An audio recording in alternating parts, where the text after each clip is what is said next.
Allahabad high court ने गोवध के आरोपी की जमानत रद्द कर दी है। साथ ही ये टिप्पणी भी की कि गौरक्षा को किसी भी धर्म से जोड़ने की जरूरत नहीं। कोर्ट ने कहा कि वैज्ञानिक मानते हैं कि गाय ही एकमात्र पशु है जो ऑक्सीजन लेती है और छोड़ती है।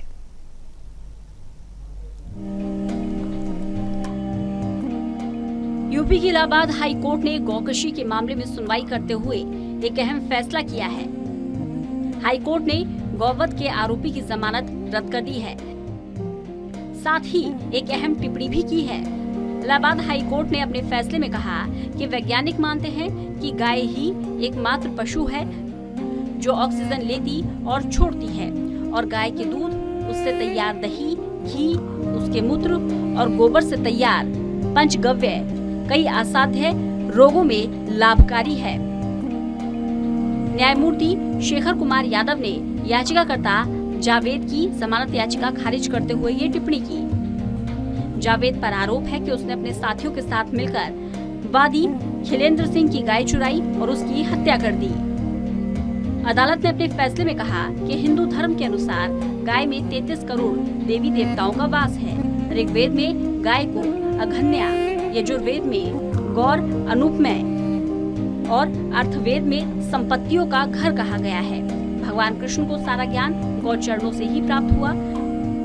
अदालत ने कहा कि ईसा मसीह ने एक गाय या बैल को मारना मनुष्य को मारने के समान बताया। बाल गंगाधर तिलक ने कहा था, चाहे मुझे मार डालो लेकिन गाय पर हाथ ना उठाओ। पंडित मदन मोहन मालवीय ने संपूर्ण गौ हत्या का निषेध करने की वकालत की थी। भगवान बुद्ध गायों को मनुष्य का मित्र बताते रहे। वहीं जैनियों ने गाय को स्वर्ग बताया। कोर्ट ने कहा कि भारतीय संविधान के निर्माण के समय संविधान सभा के कई सदस्यों ने गौरक्षा को मौलिक अधिकारों के रूप में शामिल करने की बात कही थी। हिंदू सदियों से गायों की पूजा करते आ रहे हैं। ये बात गैर हिंदू भी समझते हैं और यही कारण है कि गैर हिंदू नेताओं ने मुगल काल में हिंदू भावनाओं की कद्र करते हुए गौवध का पुरजोर विरोध किया था।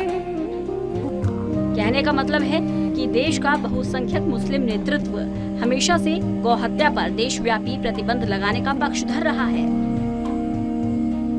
ख्वाजा हसन निजामी ने एक आंदोलन चलाया था। उन्होंने एक किताब तार के गावकुशी लिखी जिसमें उन्होंने गौ हत्या नहीं करने की बात कही थी। सम्राट अकबर, हुमायूं और बाबर ने अपनी सल्तनत में गौ हत्या नहीं करने की अपील की थी।